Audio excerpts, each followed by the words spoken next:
Well, thank you. And I'll ask that you, first of all, bear with me. One, I'm a graduate student who flew in just for this in the midst of the academic rigor in the year. So I apologize, first of all, that I wasn't able to entirely put together, the pitch or the presentation that I wanted to, the professionalism that I wanted to. But more so, I'm looking at this point, and genuinely too, I would rather it be this way, just to share the experience with you guys. You guys are the ones that got me there.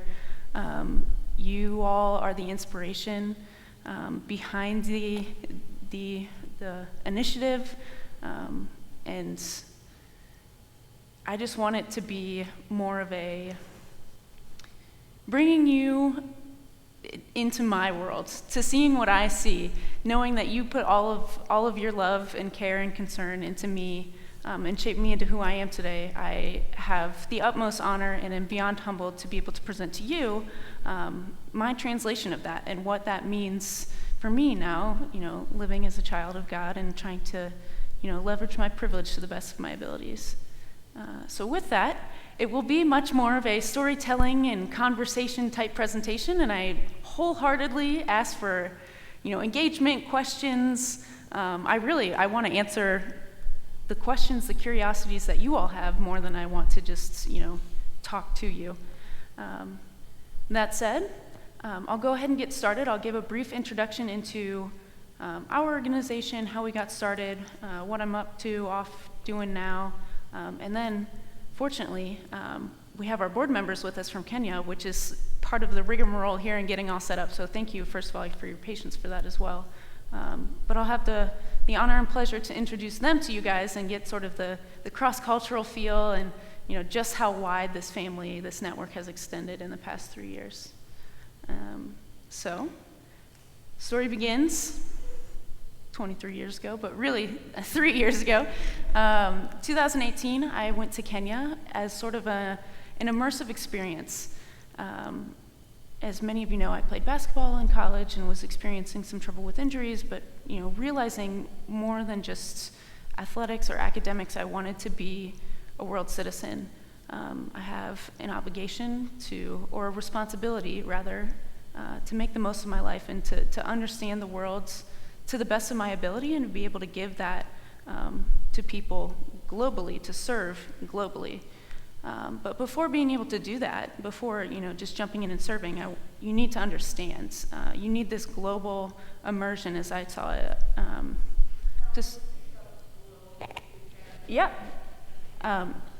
So I traveled abroad as a global immersion experience, solely trying to understand a different walk of life and truly break through a lot of the barriers, the stigma of what I perceived in the global north in America as people, just writing off, whether it's African culture or South American culture as just sort of the poorest of the poor.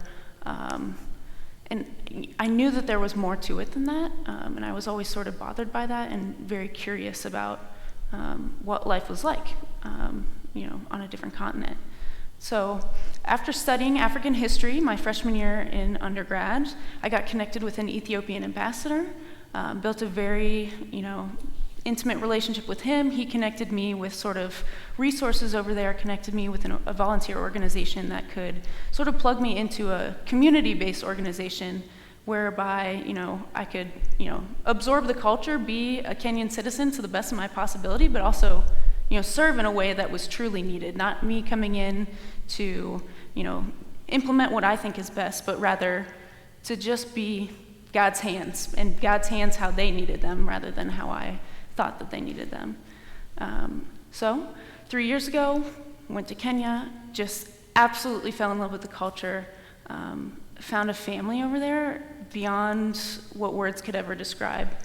And my immediate family will probably recommend or remember this too, that, I came home and all the time I was over there, I was like, this is just so surreal. Like seeing this experience, feeling so intimately connected across the world and knowing what a privilege it is to feel that kind of love and to have this privilege that I have. it initiated very deep reflection for me on the community that I was raised and had the honor, the pleasure to grow up in. And I wanted to be able to manifest that, there.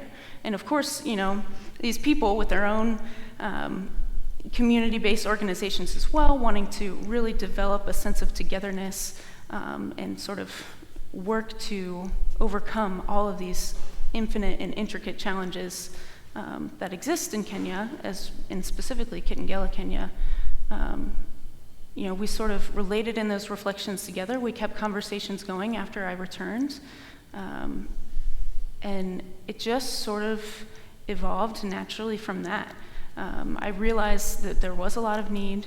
I was asked by the family that I had made over there to sort of leverage my privilege of access to funds over here, access to quality education over here, to learn the ongoings and, the skills of, nonprofit leadership and international leadership, and how we could partner in this work together to make the world a better place. So with that, I actually will openly reflect that it was a really hard time for me when I came back. Just knowing the injustices that went on the other side of the world that are so different from ours here, not that it's any less or any worse, any greater, it's different. And having that added dimension of suffering, but then humanity, in the sense that, the way that we are able to come about together, or could potentially, I really wrestled for a long time. I couldn't unsee what I had seen. And that actually is where the namesake comes in. So Sikhona is Zulu, which is South African. So Kenya is East African. They speak Swahili and English. In South Africa, they speak Zulu and English.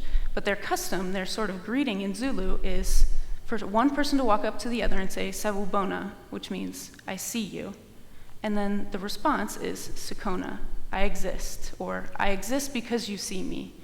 And I came across that after I came back, before naming, around the same time, and it just was so fundamental to me, the sort of interconnectedness that I was looking to incorporate in this sort of movement of, an international partnership working together of, we acknowledge and we see you for all that you are, and we have to acknowledge the invaluable presence of ourselves.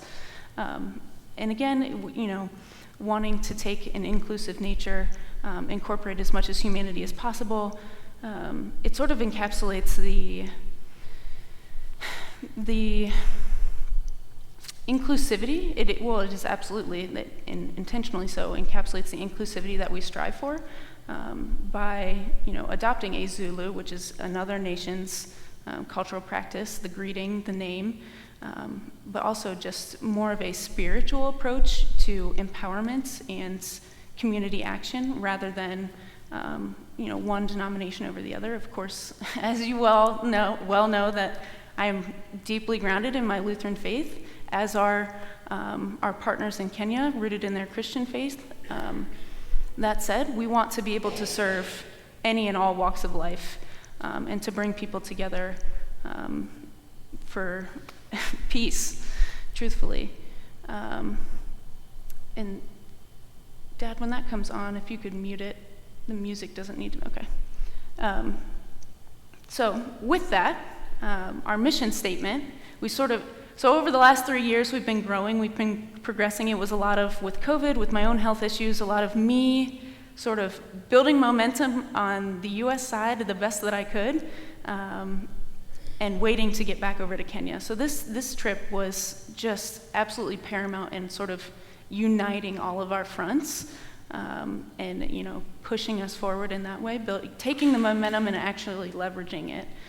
But the 3 years prior, I had established a board in the U.S., and we got our 501c3 tax exemption. We had been fundraising for several years. We got all of our legal documents written, processed, filed, etc. And I've also been doing a lot of research. So after graduation at Capital University, I went on to American University, the School of International Service, which is actually renowned for their international development and social enterprise program. So this program I saw as, again, just essential to my mission in serving this community, and building this initiative that I wanted was, in order to do so ethically and responsibly, in order to continue that, stream of thought of, not wanting to come in and sort of just use my power, my privilege to implement what I think is best in ways that can come off as imperialistic or can be very oppressive. I wanted to continue to understand all of the actions that have been taken place on the international development realm, sort of understand foreign affairs better so that I can, move in and out of different corridors differently, and with more ease, and, always wanting to, check my biases. So American University has been the most phenomenal experience for me in doing that. I absolutely love all of my classes. Each one it doesn't feel like work anymore. It's the same way that, the work that I do with Sikhona doesn't feel like work. It's just, me living my vocation. One of my vocations in this life is believing that, I'm learning and I'm dedicating my time to understand my privilege and what I can use, how I can use my privilege, my skill sets, God's gifts to, create a more peaceful, create a more loving world. So American University has been profound in that. I was 1 year under my belt at American when I was able to make this trip, which again was very significant. I met with several of my professors, coming back this fall after, being in Kenya, and I was like, I just have to thank you because everything you taught me, it was a deliverable. It's just completely different. I have a great appreciation for my undergraduate degree, but being able to directly translate what I had just learned, as well as take connections that I had made in the classroom into the real world, which you'll see. We partner with Eggpreneur, a local social enterprise in Kitengela, Kenya. So I was able to meet with their CEO, and he has taken me under his wing, and he's officially my mentor and teaching me all about what social innovation looks like in Kitengela, Kenya, or in rural Kenya, and what that means to him. Of course, I've studied it from the outside for several years, but it's entirely different when you're native to that culture, you're native to that country. So it has just been the greatest blessing, of which I was able to utilize in this here. So this slideshow will come up shortly. It's mostly just, a series of pictures. And again, I fully encourage, if you have any questions, you don't know what something is or why I, added it to the show, ask, please. In the middle, interrupt, or after. I'm excited and happy to talk about all of it, but there's almost too much to talk about. I just get, it's a passion, more than that. So that'll be going on in the background, but I'd love to go and dive more into now sort of understanding my background and how it came to be what Socona is now, and that is a gender-based violence recovery center, whereby we take in women and up to 4 of their children for a psychologically and physically safe space whereby they can learn and grow. So that is essentially more or less our mission statement. We have a residential property with 1 house mother, and we will admit, again, up to 2 women and 4 of their children, understanding that a lot of these women are coming from marriages, or could be coming from marriages, or have dependent siblings that need to travel with them. So in many cases, when you rescue or you provide shelter for a woman, you're providing shelter for that family.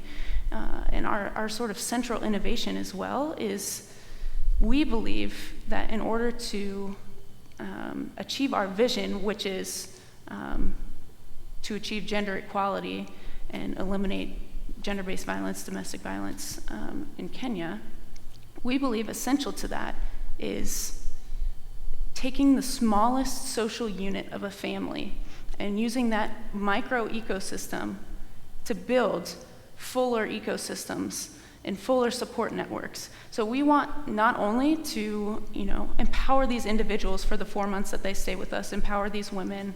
We'll of course have counseling for them. We have legal services so that they can get connected and, pursue justice if need be.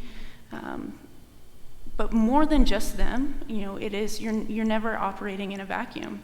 And we want to be able not only to teach these women what it looks like to live an empowered and healthy life, but how we can teach their children as well, what that looks like, what the ultimate goal of what healthy families look like. Because we truly believe once you sort of eliminate the gender-based violence and sort of tackle the social norm of the patriarchy, the deep patriarchy embedded within Kenya, once you sort of tackle that, we believe that there is, just mountains to be moved in terms of ending poverty.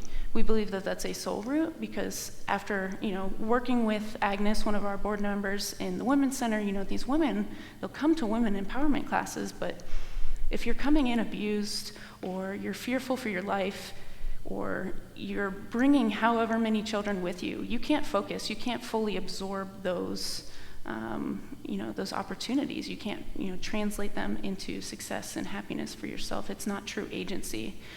So again, for us, we're sort of meeting those essential needs of shelter, food, while also empowering them through the process, building agency within them. They'll go through a 4-month curriculum, teaching 8 units of wellness. So spiritual, environmental, social, physical, it continues down the line.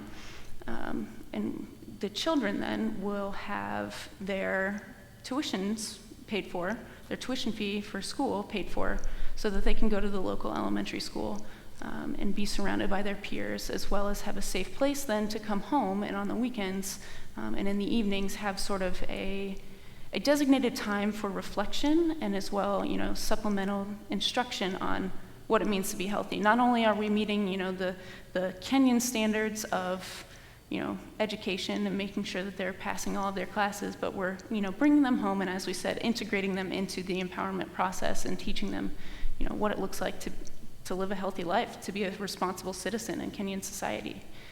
And another cool, I get super excited about it. You have a question? Yeah.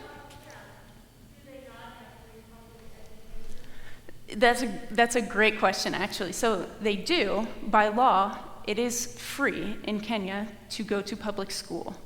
With that, you are mandated. You cannot even show up to school if you do not have your uniforms, your textbooks, sometimes food. And so this school that we are at, actually, it is a private school, and in that it takes, donations for these children to come, but it's actually serving the population of kids and of families that can't even meet the basic needs of having, a regularly washed uniform and, school books to bring to class.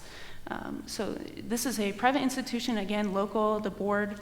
The director of the school sits on our board, so we work very intimately with her as well. To give these children, to find sponsorship for them so that they can, make their way through the primary education and then be entered into a government high school eventually. Yeah.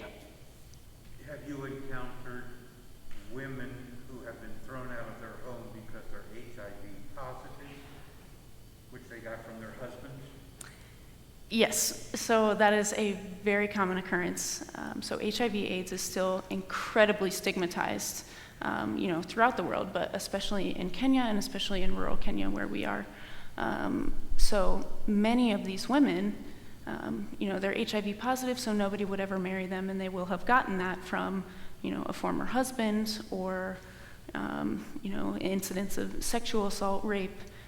So it's not something entirely in their control, and that's something that we work on in the center too, is in a culturally mindful way, teaching, how to reduce transmissions rates and contraception if it's available, and most often it is very available, but it's cultural social norms that prevent these women and men from uptake, from using them. So that is absolutely, we work with many women who end up, HIV positive, end up very sick. They can't pay their hospital fees for themselves or for their children. So that is definitely one very populous sort of niche of the women that we serve. Yeah. How long are we immediately in that house? In Socona? Yeah. You said there's 2 women and possibly... Right, yeah. So we do that on a rotating basis. So to clarify, we haven't officially started. So we started the registration process on the trip over.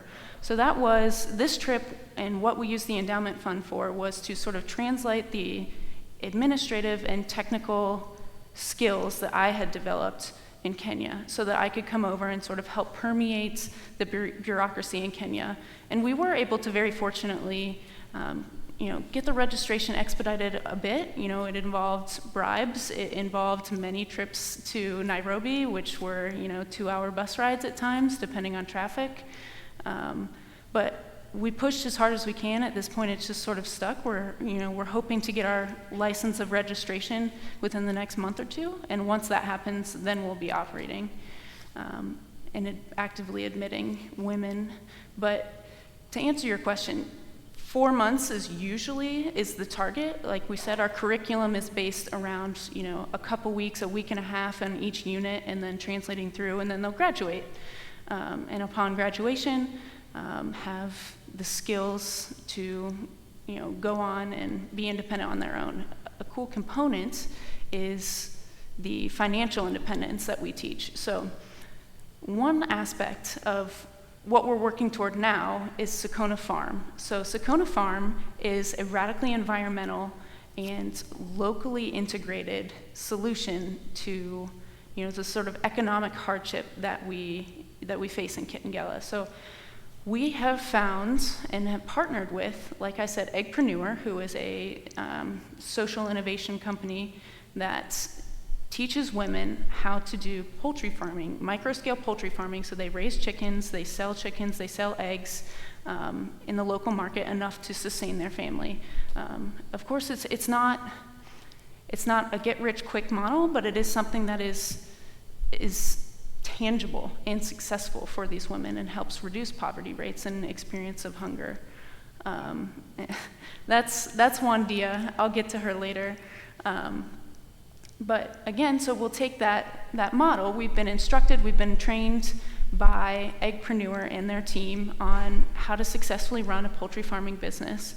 And the scale that we're looking at is eventually getting up to 500 to 1,000 chickens, hopefully, doing free range with them, and then using sort of the connections that Eggpreneur has to break into the markets of the high-end motels or the high-end hotels in Nairobi, or the commercial restaurants or whatnot, that sort of the few that exist still need a lot of or are looking for a lot of these sort of posh sort of products. So our poultry will be free range, and then we're doing organic farming with another local organization called it's escaping me, Ken Capital.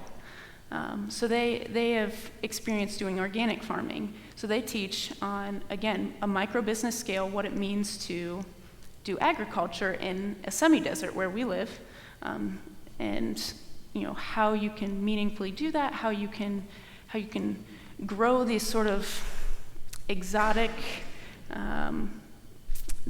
exotic products and connect them to the market in Nairobi and get them there in a way that can bring a good amount of profit for the individuals. And of course, we have smaller versions too. So if women don't want to engage in making the full trip to Nairobi, or if they don't just aren't passionate about large scale farming, we do sack farming, where we teach them how with one potato sack you can grow several different plants in one sitting, and really all you have to do is water it a few times, and it's, again, the turnover rate is great. And if nothing else, even if it's not connecting to the local market, it is helping them in serving their subsistence. So these women can use what they are growing to feed their families, to feed themselves. So that is one thing that we're working on. One thing we're very excited about is we have a plot of land that we are, in the process of developing to make our poultry farm, our organic farm, our composter, and then we will use those revenue and we will use the space for the women to sort of, again, learn the farming, learn financial sustainability. They're going to have to budget for it. They're going to, do the experience of running this farm. Of course, they'll receive profits from it. We'll collect and save their profit, the revenue that they make, for their graduation so that they can leave with a lump sum of money and sort of learn about the savings involved in that as well, and hopefully have enough to rent their own space once they leave with us.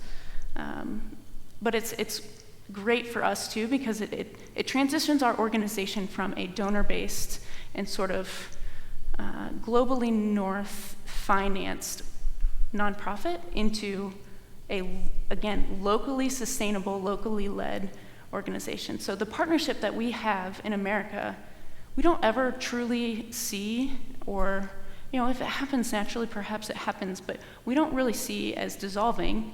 We just see it majorly transitioning. Ultimately, the goal is not for it to be donor dependent for the rest of its life. We want Sikhona to be able to sustain itself.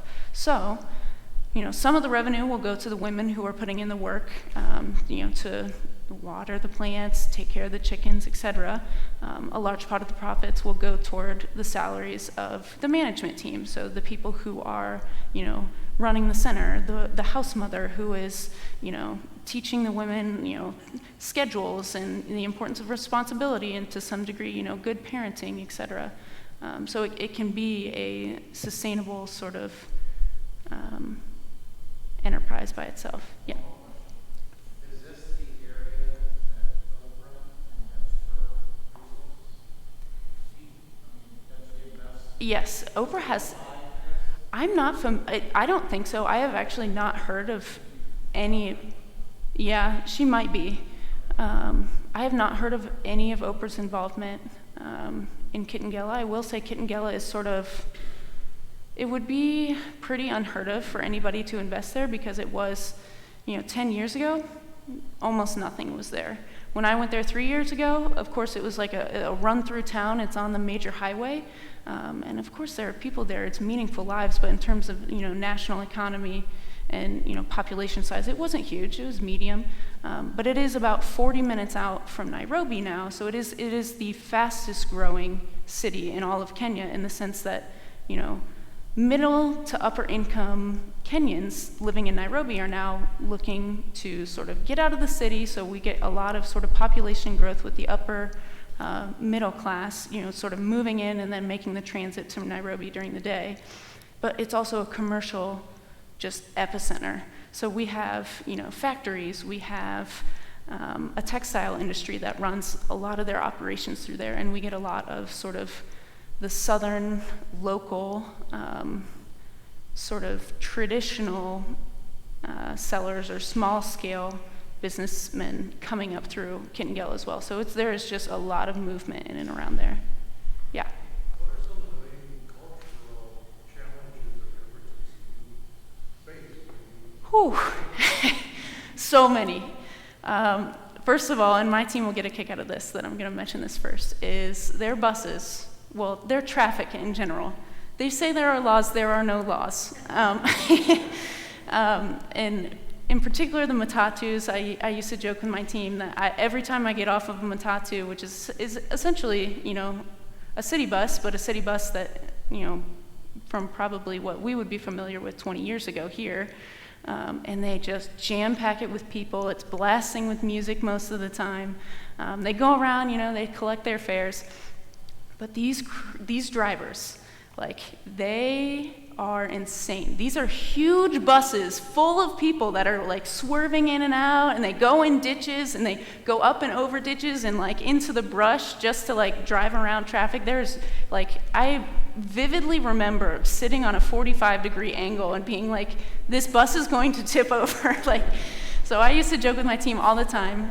Every time I get off of a matatu, I kiss the ground. I avoid it at all costs. So I don't know, it's the little things. There's a lot that's different. About the food, Oh, it's amazing. Let me tell you. I think, and I was talking briefly with my dad, but I'm speaking it into existence now. I think we're going to have to do a heritage trip because I just believe that it's you're asking about the culture, you're asking about the food, and I love to share about it. I could not enjoy it anymore, and it's just something that you have to experience for yourself. So I love the food. I think it's absolutely phenomenal. My favorite is chapati and chai, and they gave me a Kenyan name the first time that I traveled, so they call me Nafula, which is Western Kenyan. It's Luya, and they're like, that tribe is known for just chai, and that's all I drink while I'm over there. And that's sort of, you hear of African hospitality, and that's absolutely true. You go anywhere, you walk anywhere, and they will welcome you into their home. They are making chai on the spot, and it's a very, very welcoming place to live. Yeah.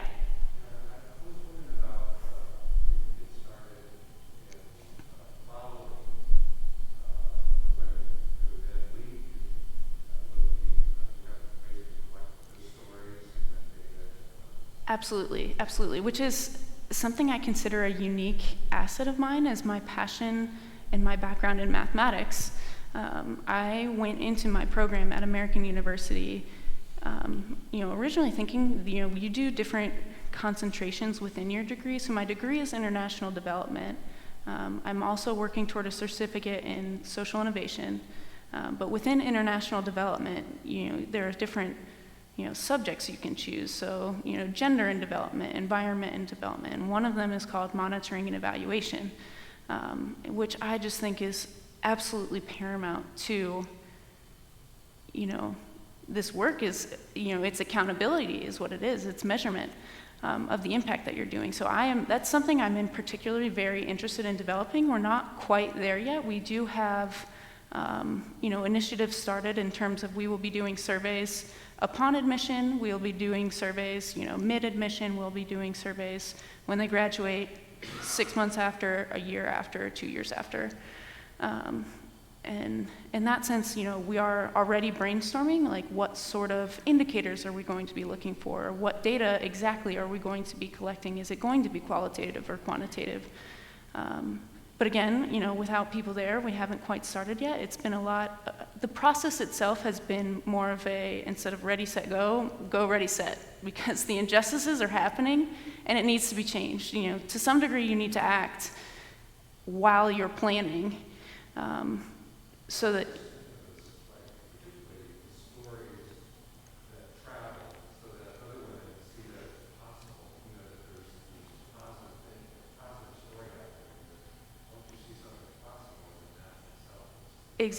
Exactly. And that's exactly what we're striving for too, is we have an advocacy arm to our organizational structure and plan, is that we intend on, not only just providing this relief and empowerment for individuals, but to build that community of empowered women and empowered allies to say, gender equality is essential to all life, to all development, to all humanity. And we need to, be making progress and, advocating for our women in order to get there. So within our model, we're actually hoping that upon graduation, of course, these women will likely stay within their community. There's not as much sort of international travel, which is something I found interesting in terms of COVID as well. As there is travel that goes on, but people, the access, like, to cars or the access to whatnot, they don't just move like we might move from Dublin to Reynoldsburg or such. So we're hoping that we can actually capitalize on that and take our graduates and reintegrate them into our conversations, or have them serve as mentors for the women who are currently going through the program. In the same way, we are looking to incorporate, boys and men, and having sort of a, what are positive gender norms for men, and what does, being an ally look like for men and boys? So one of our board members, we call him our champion of all, our male champion. He's just the most incredible guy. But he's looking forward to, sort of leading weekend sessions the same way we're looking forward to leading, weekend sessions or monthly sessions about community, bringing the women back together, doing marches, doing events. He's looking forward to leading sort of a, all the boys in the neighborhood can come, all the boys that end up in the, the rescue center get to learn, what does it mean to serve and love women in the way that, they need and deserve. Yeah. Do you have any significant male resistance? Yes, undoubtedly. Yes, it's interesting because it just depends on who you catch and at what time. So when we work with the police, some of the police say, oh, it's so great that you're doing this work. Like, this work absolutely needs to be done. We've been needing this for so long. And I'll tell you, honestly, most of those conversations happen because I'm there and because I'm white. There's a large culture of, you see a white person, the white person comes from money, or I need to figure out a way to, get money or find privilege. Like, there's some way that this person can serve me. It's seen as an opportunity. White is opportunity. So anytime, I'm around or people know that I'm working with, a certain organization, oftentimes they put on a convincing front at times, although they don't always follow through, which is when you really know. But yes, so, oftentimes they'll say, this is very needed, but there are just swaths of, men who gather in groups, who sort of walking through the city, who just absolutely, loathe what we stand for, which is why security was so paramount in, this development process as well. So this is one of the biggest accomplishments, and one of the things that, I was proudest of achieving once we left was, we were able to secure this property, which was beyond all of our goals at the outset. It was absolutely phenomenal, a blessing and grace from God. But immediately after we secured it, like, we were having some, renovations done, just local things, and we're kind of out on the outskirts. So there's Kitengela, the economic hub, and then as you move out, it gets a little less and a little less, commotion going on. And because we are such an industrial area, there's a lot of waste. And waste management in what we, typically call developing countries is not usually the best. So we actually have a massive landfill right where we are in Nunkapir and Magingo. And our house is just on the other side of that landfill. So it's pretty far removed. And still, while we are incorporating renovations, because people know that I've been moving through the area, that a white person just rented this house, so nice things are going to go in there. So we had a break-in within, the first week of, construction. Fortunately, we didn't have anything in there, so it was just like construction equipment stolen that actually belonged to the landlord. But once we officially signed for the property, and our first executive decision as Socona Rescue Center, in occupancy of this property was we immediately went to building an electric fence, putting in a security system in. So we have an alarm now. We have an electric fence with barbed wire. We have an 8-camera, an 8-channel security system, which is just unheard of in Kenya. And so I can actually, from my phone in America, which I think is the coolest thing, and sometimes I just poke in to check in, I can see what's going on, around the center. I get notifications when people walk by the house, and I'm like, oh, like, there is life there, like, it's fun. But absolutely, there are definitely people who they don't agree with what we stand for, and we know that. We know that it's a risk that we're taking. We do so very mindfully because of that, knowing that, we are putting targets on our back. So we, again, approach all men with, I hear you, like, I want to respect you, but that's what is happening is not okay. Like, we can still disagree, and of course it doesn't always, go so amicably, but you got to rustle a few feathers to make real change. So my question was related, what do you foresee in the problems of reintegrating the women back into the community and building, Yeah, so absolutely, and I'll take it back to Jeff's question a bit too, is, we have a 4-month curriculum. That said, we had just the tremendous privilege of, touring the different rescue centers, and of course rescue center means different things throughout the country, but we toured several different rescue centers throughout the country and interviewed them and had an immersive, sort of experience on their campuses of, what does reintegration look like? Well, we looked for everything, but specifically we were like, how do you, after the need has been met, after you've been able to empower to the best of your ability, after you've provided your service, like how do you reintegrate them in a way that they can make use of what you just, of all the effort that we put in, of the investment. And the best answer that we got was from Rescue Data, which is a well-renowned and very long existing organization in Nairobi that rescues teenage girls. And they said that it looks different for everybody. And we fully expect the same thing.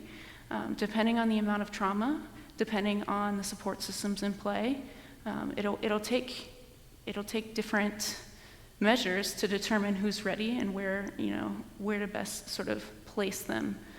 That said, back to the assessment piece, upon arriving, they go through 3 assessments. So they'll do a physical assessment, a mental assessment, and a sexual abuse assessment. And that's provided through our partners at the Nairobi Women's Hospital in the main town of Kitengela.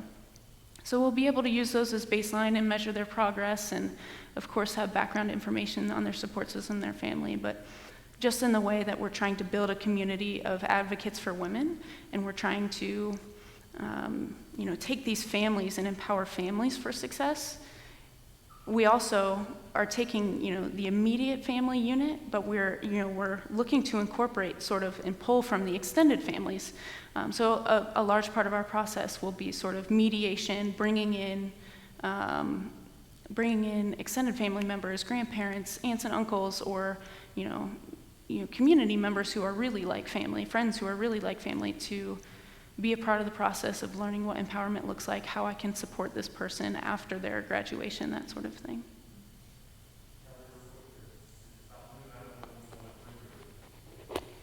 Perfect. Let's do 2 more questions. Yeah, if you could try and pull it up. While he's pulling that up, I'll keep answering questions, but fortunately our board members are with us and it's getting late in Kenya, so I'll have them introduce themselves here and then we can continue with questions, of course, but yeah. Does your question mostly come from the United States, and how do you get funding, or does that country support you? Is there any support at all from them? Yeah, so again, the same way that we're looking to sort of diversify our revenue stream and become financially independent in Kenya, we'd love for all the funds to eventually all come from over there. We realize likely it will take a long time before the farm, the teaching farm, becomes our sole source of funding, if that's even achievable.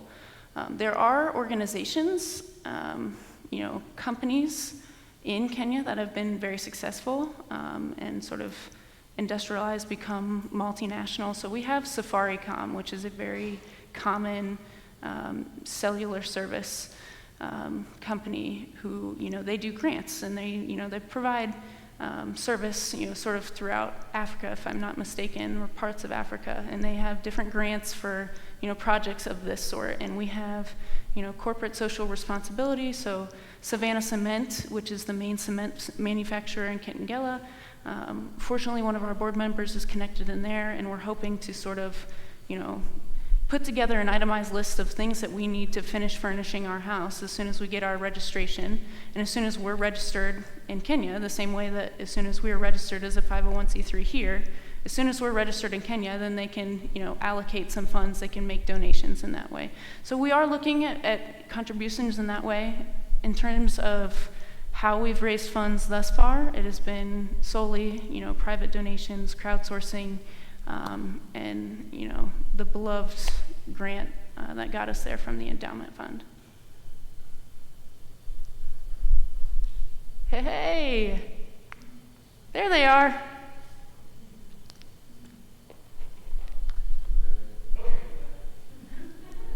Let me see if I can text them on my phone and see if they can get them to turn their cameras on.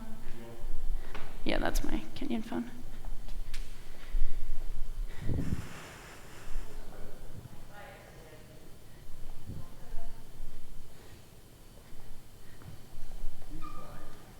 Yep. Let me see. Cyrus, can you hear us?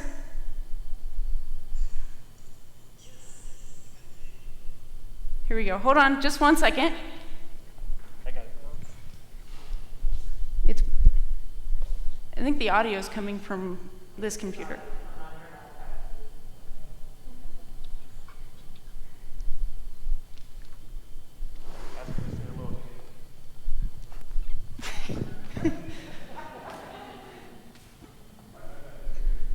You've got the audio there?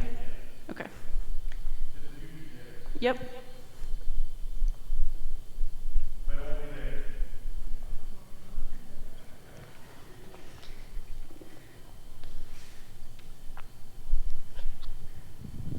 All right, how are we doing?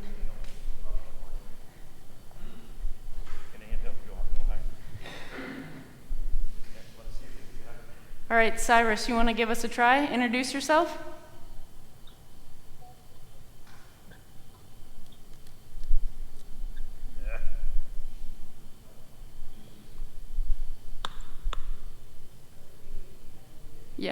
Yeah, there you go. Cyrus, can you hear me? Yes, I can hear you, Elli. Wonderful. All right, you want to be our first? You willing to take the leap?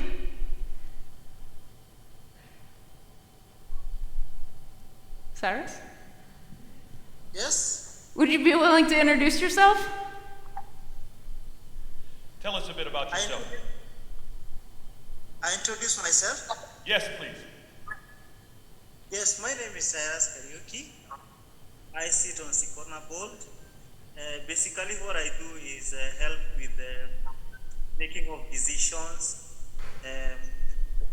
how the decisions of how we go as an organization, and planning of the organization, how we grow. Like we have a target of becoming self-dependent. I also help with men, because gender-based violence in Kenya is perpetrated. 90% is perpetrated by men, and when it's perpetrated, it goes to women and children. And these women and children see men as devils in the society.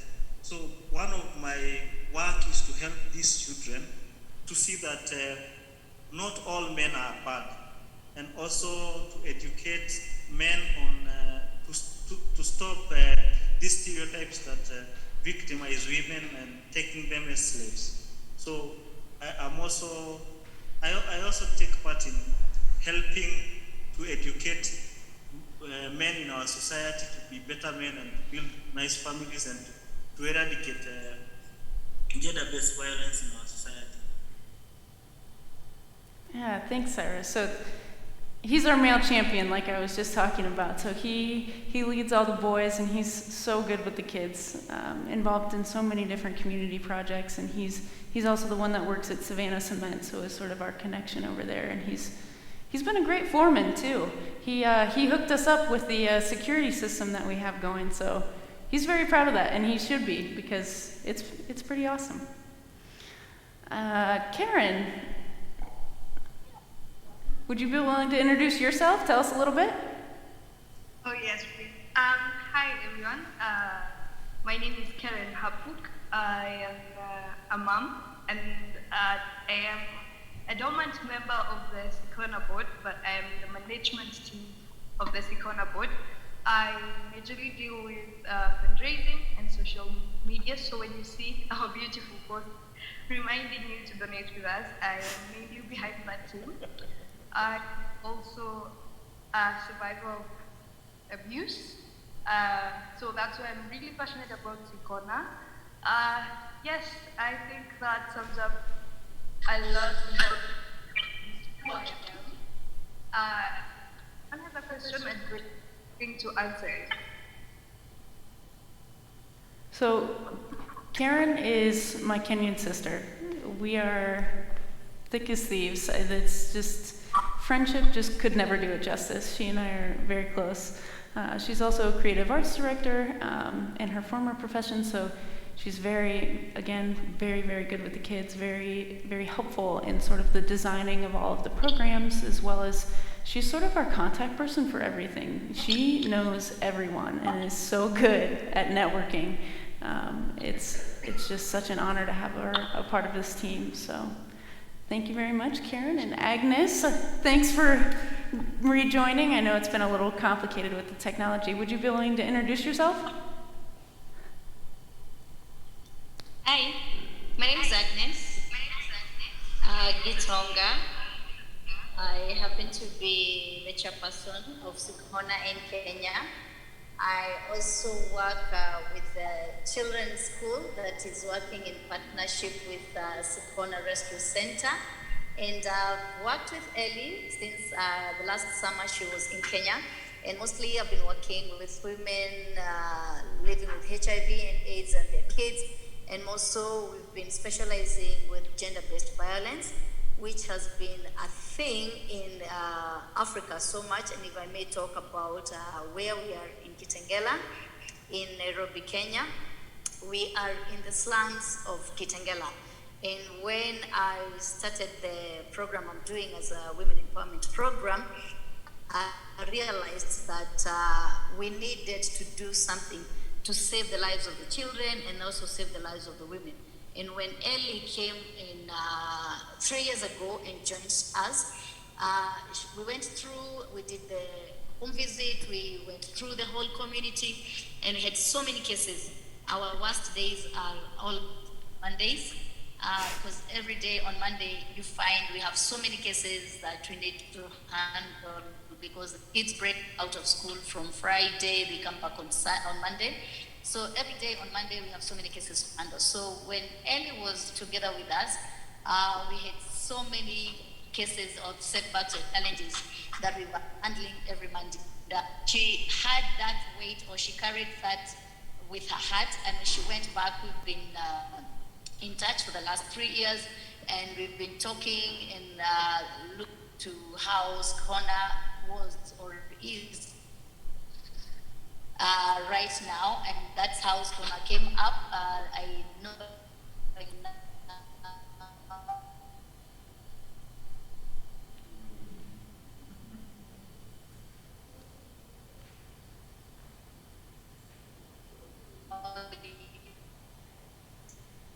You can't get a good line to Kenya anymore. Truly.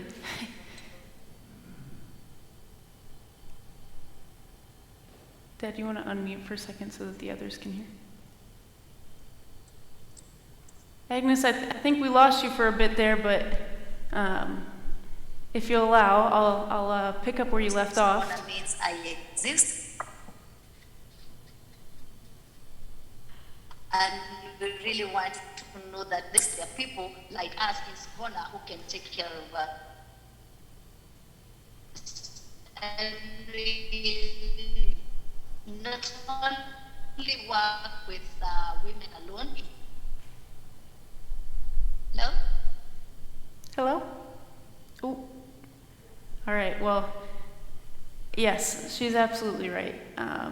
Socona means I exist. We work with women, we work with their families, we work to reintegrate them. But a little bit more about Agnes herself. She is Wonder Woman.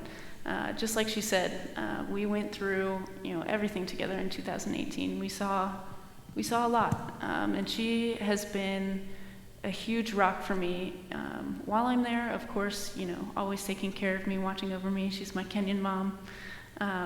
But in the day-to-day, we talk almost every day, talking about Socona, talking about life, and I truly believe these are the relationships where Socona became real, is just in the compassion and the true connection that we had with one another. So she's carried me through it all, and I have the utmost respect for her for it. She's also a motivational speaker.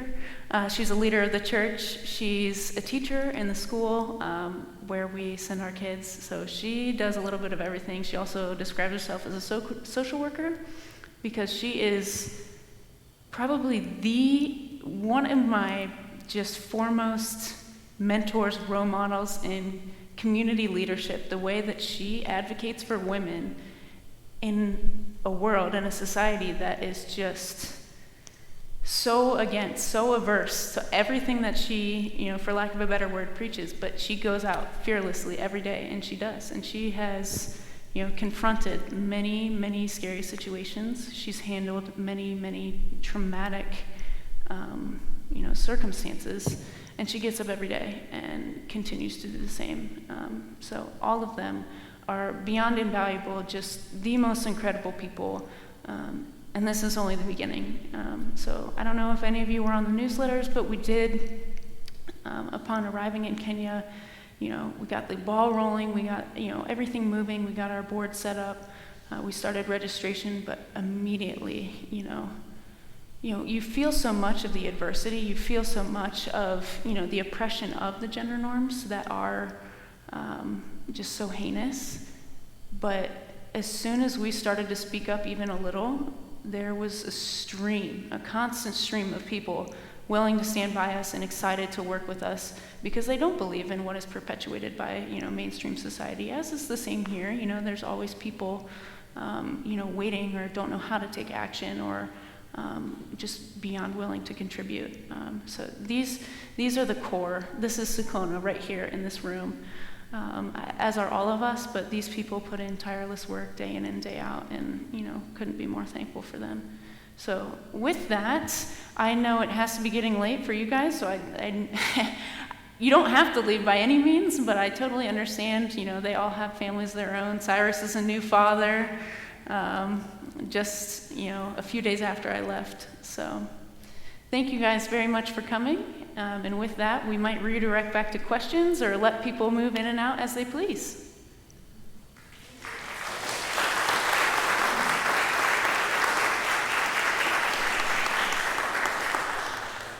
Yeah. You mentioned the forces against all of this. Right. Is it tribal? Is it just a movement and just against change? I actually would say yes. Yes, correct. All of the above. Politically, there has been just stark progress. So you think about, I'm not sure how many of you are familiar with the Millennium Development Goals, the Sustainable Development Goals. These are pillars of governance, of society that the UN has collectively implemented in terms of progressing humanity as a whole. So end poverty by 2030 is now the goal, or end extreme poverty, which is living under $1.90 a day. One of those is gender equality. So with that, there has been a lot of political progress in terms of sort of starting to implement opportunities or starting to incorporate opportunities for women. We do see there's a 1/3 rule for women in the national, Congress, essentially, that allows them. Politics organized on the other side. No, exactly. So, yeah, a lot of it is top down, the progress that has been made politically. And that's, we get back to politics in Kenya are very extreme. It also goes along with the tribes. Different tribes align with different parties. Different ethnicities align with different parties.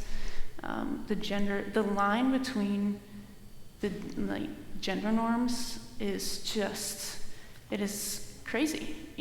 Men can't do dishes in their own home. That's just not allowed. Or,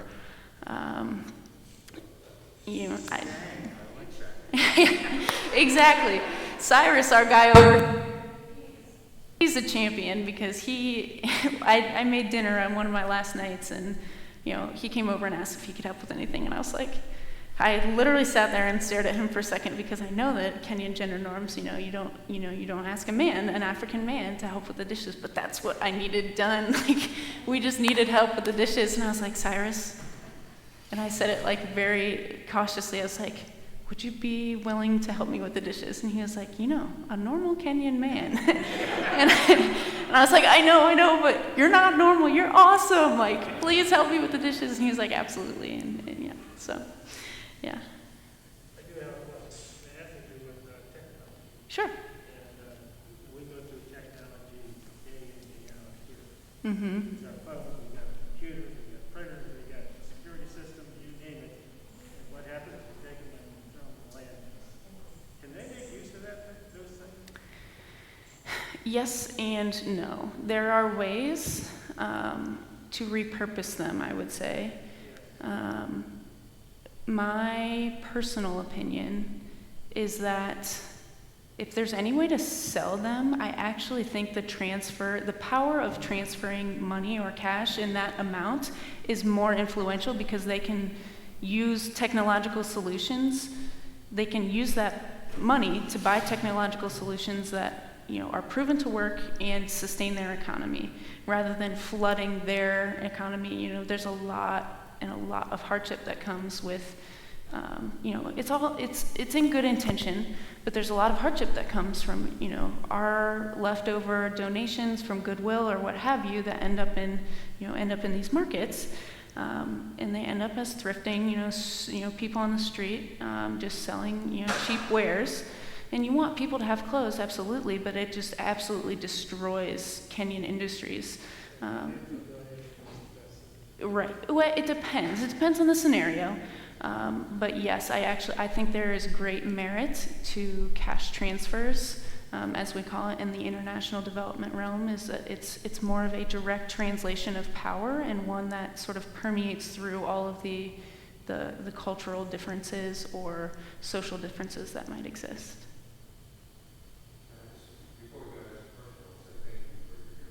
Yeah.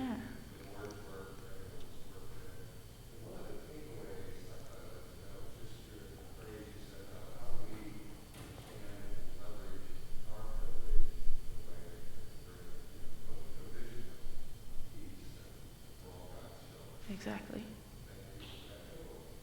Absolutely. And building on that, I'm sure you all have a million other things to do. Already taking up too much of your time, but we have, if you go to our website, we have a page that incorporates, it's not just financial contributions, although we more than welcome that.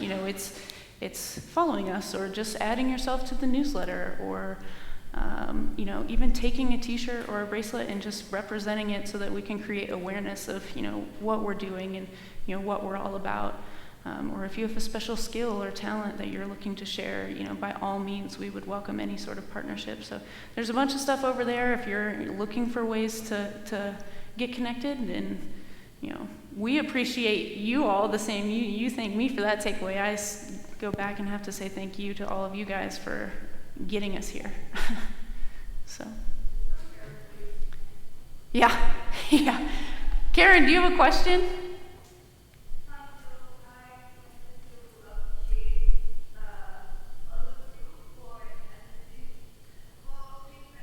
Our presentation, and I would love, from the Department of Fundraising, I would love to thank you if you had partnered with us before. It's not easy, but we are praying for all of you, and we're praying that we can continue to partner in this journey so that we can be a good foster home to women in need. And I think mine is just to appreciate that you've taken time to even listen to our presentation and to have us with you.